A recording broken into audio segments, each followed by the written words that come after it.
बिहार से खबर अब आपको बताएंगे। नई सरकार को लेकर ये बड़ी खबर है।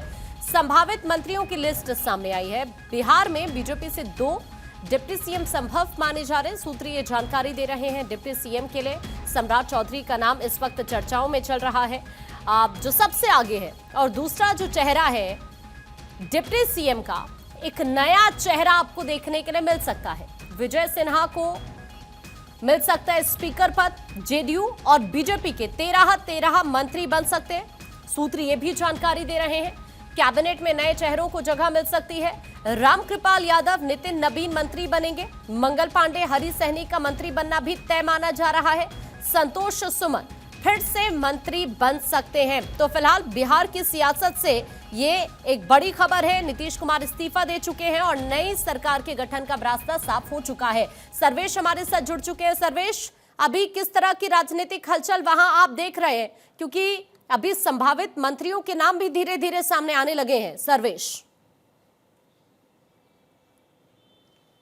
जी बिल्कुल, देखिए जिस तरीके से जो नाम सामने आ रहे हैं उसमें नितिन नवीन का नाम है, रामकृपाल यादव का नाम है, मंगल पांडे का नाम है, हरी सहनी का नाम है। बीजेपी कोटे से ये तमाम लोगों को मंत्री बनाए जाने की बात कही जा रही है। दूसरी तरफ अगर बात की जाए तो जेडीयू कोटे से सुनील कुमार, श्रवण कुमार और इसके अलावा विजेंद्र यादव, विजय चौधरी, अशोक चौधरी का नाम भी सामने आ रहा है, लेसी सिंह का नाम सामने आ रहा है।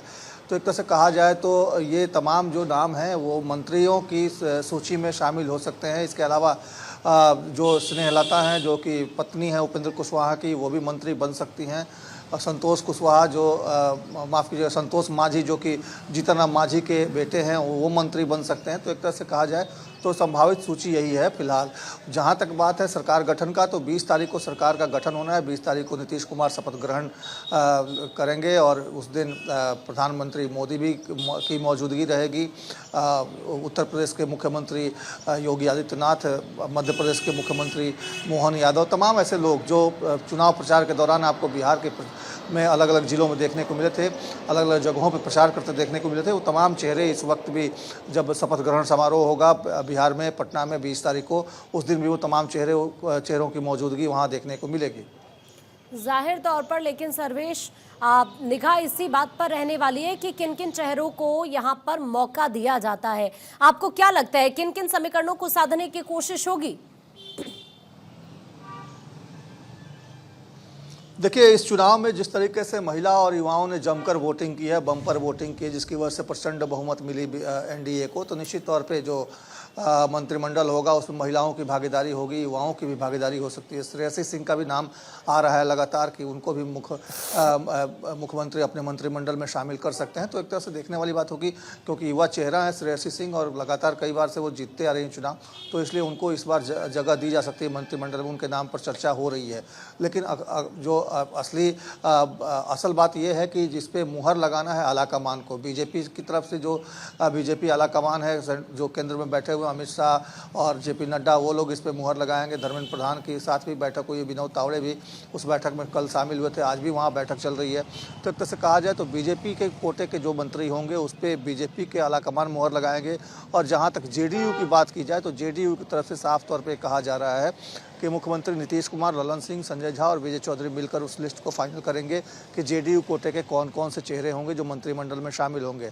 3 लोगों की बात जो है वो सामने आ रही है एलजेपी से, जिसमें राजू तिवारी का मंत्री बनना तय है, संजय पासवान का मंत्री बनना तय माना जा रहा है। तो इस तरीके से देखिए एलजेपी से भी और एक और व्यक्ति चेहरा हो सकता है एलजेपी से।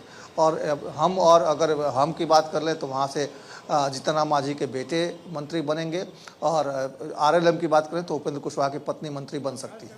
चिराग की पार्टी की बात करें तो चर्चा इस तरह की है कि 2 विभाग दिए जा सकते हैं। वहां पर किस तरह की चर्चाएं हैं सर्वेश?